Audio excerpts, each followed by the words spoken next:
శుక్లాంబరధరం విష్ణుం శశివర్ణం చతుర్భుజం ప్రసన్నవదనం ధ్యాయే సర్వవిఘ్నోపశాంతయే.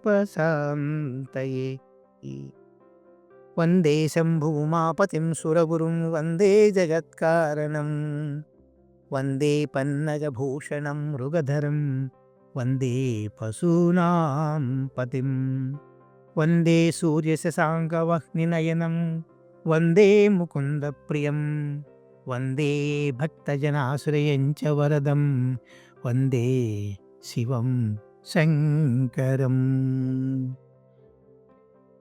భగవద్భక్తులారా, నేడు 18వ రోజు పారాయణ కార్తీక పురాణం. ఇందు సత్కర్మానుష్ఠాన ఫలము, దాని యొక్క ప్రభావం గురించి మనము తెలుసుకుందాము. ఓ మునిచంద్ర, మీ దర్శనము వలన ధన్యుడనైతని, సంశయములు తీరునట్లు జ్ఞానోపదేశము చేసి తరిగి నేటి నుండి నేను మీకు శిష్యుడనైతని. తండ్రి, గురువు, అన్న, దైవము సమస్తము మీరే. నా పూర్వ పుణ్యఫలము వలనే కదా మీ బోటి పుణ్యపురుషుల సాంగత్యము తటస్థించేది.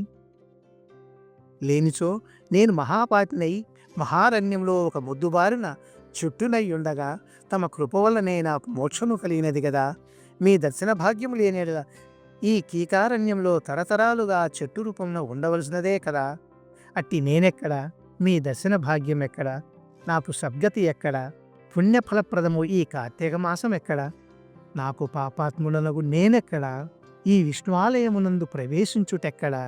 ఇవి అన్నీను దైవికమగు ఘటనలు తప్ప మరొకటి కాదు. కావున నన్ను తమ శిష్యునిగా పరిగ్రహించి సత్కర్మలను మానవులు ఎట్లు అనుసరించవలేనో దాని ఫలమెట్టిదో విశదీకరింపుడని ప్రార్థించను. ఓ ధనలోభ, నీవడిగిన ప్రశ్నలన్నయూ మంచివే. అవి అందరికీ ఉపయోగార్థమైనట్టివి కావున వివరించదను, శ్రద్ధగా ఆలకింపు.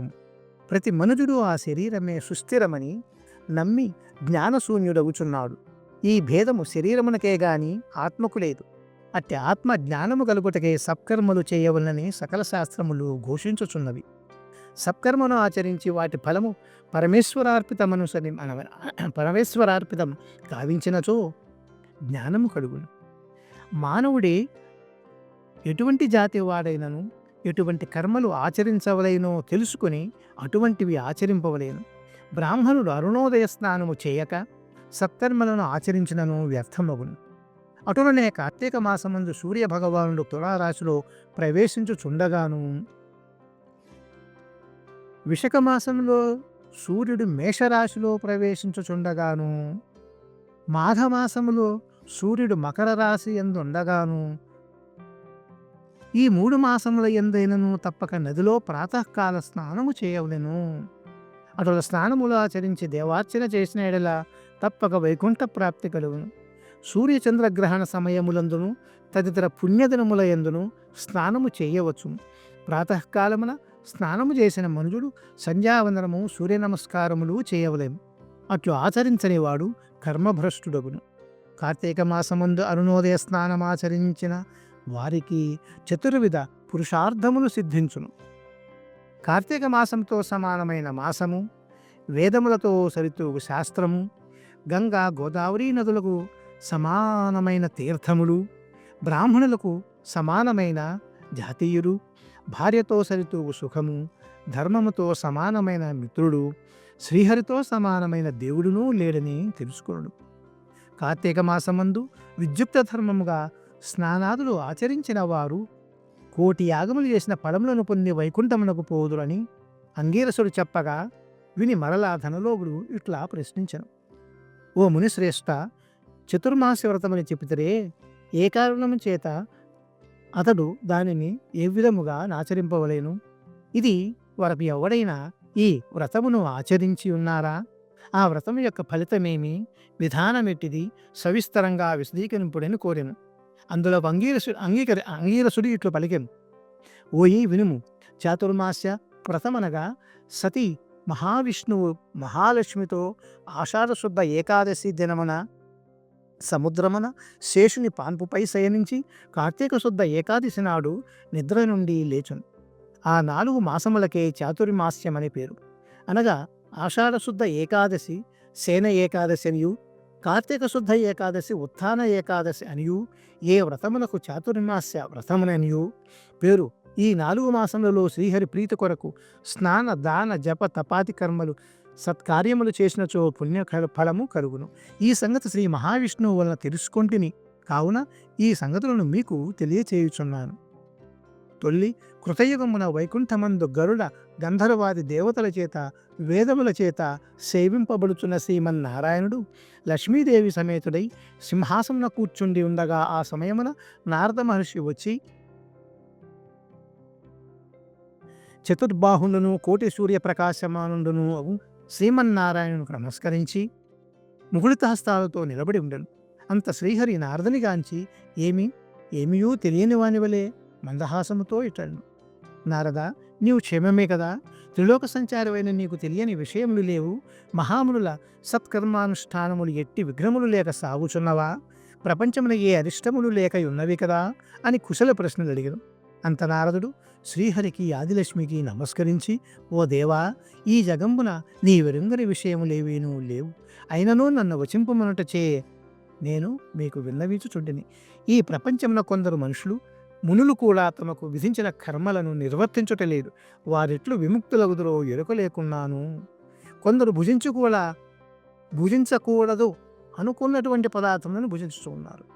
కొందరు పుణ్యవ్రతములు చేయుచు అవి పూర్తిగా మునిపే మధ్యలో మానివేయుచున్నారు. కొందరు సదాచారులుగా, మరికొందరు అహంకార సహితులుగా, పరనిందాపరాయణులుగా జీవించుచున్నారు. అట్టి వారిని సత్కృపతో పుణ్యాత్ములను వచ్చి రక్షింపుమని ప్రార్థించను. జగన్నాటక సూత్రధారుడైన శ్రీమన్నారాయణుడు గరుడ గంధర్వాది దేవతలతో లక్ష్మీదేవితో వేలకొలది మహర్షులు ఉన్న భూలోకానికి వచ్చి ముసలి బ్రాహ్మణ రూపంతో ఒంటరిగా తిరుగుచుండెను. ప్రపంచమంతైనూ తన దయావలోకమును వీక్షించి రక్షించుచున్న దామోదరుడు ప్రాణుల భక్తి శ్రద్ధలను పరీక్షించుచుండెను. పుణ్యనదులు పుణ్యాశ్రమములు తిరుగుచుండెను. ఆ విధముగా తిరుగుచున్న భగవంతునిగాంచి కొందరు ముసలివాడిని ఎగతాళి చేయుచుండిరి. కొందరు ఈ ముసలివాడితో మనకేమి పని అని ఊరకుండిరి. కొందరు గర్విష్ఠులేరి మరికొందరు కుమార్తె శ్రీహరిని కన్నెత్తి అయినా చూడకుండిరి. వీరందరినీ భక్తవత్సలకు శ్రీహరిగాంచి వీరి నెటుల తరింపజేతున్నాయని ఆలోచించుచు ముసలి బ్రాహ్మణ రూపంను విడచి శంఖచక్ర గదా పద్మ కౌస్తుభ వనమాలాద్యలంకారదలై నిజరూపమును ధరించి లక్ష్మీదేవితోడను భక్తులతోడను మునిజన ప్రీతికరంబగు నైమిసారణ్యమునకు విడను. ఆ వనమందు తపస్సు చేసుకొంచున్న మునిపుంగవులు స్వయముగా తమ ఆశ్రయములకు రుదించిన సచ్చిదానంద స్వరూపుడు శ్రీమన్నారాయణుని దర్శించి భక్తి శ్రద్ధలతో ప్రణమిల్లి అంజలి ఘటించి ఆది దైవములకు ఆ లక్ష్మీనారాయణుని స్తోత్రము గావించిరి. శాంతాకారం భుజగశయనం పద్మనాభం సురేశం విశ్వాకారం గగన సదృశం మేఘవర్ణం శుభాంగం లక్ష్మీకాంతం కమలనయనం యోగి హృద్యానగమ్యం వందే విష్ణుం భవభయహరం సర్వలోకైకనాథం. లక్ష్మీం క్షీరసముద్రరాజతనయాం శ్రీరంగదామేశ్వరీం లక్ష్మీం క్షీరసముద్రరాజతనయాం శ్రీరంగధామేశ్వరీం దాసీభూత సమస్తదేవవనితాం లోకైకదీపాంకురాం త్వాం త్రైలోక్యకుటుంబినీం సరసిజాం వందే ముకుందప్రియాం అని ప్రార్థన చేశారు. ఈ విధముగా అష్టాదశాధ్యాయము పారాయణము సమాప్తమైనది. ఓం నమః శివాయ.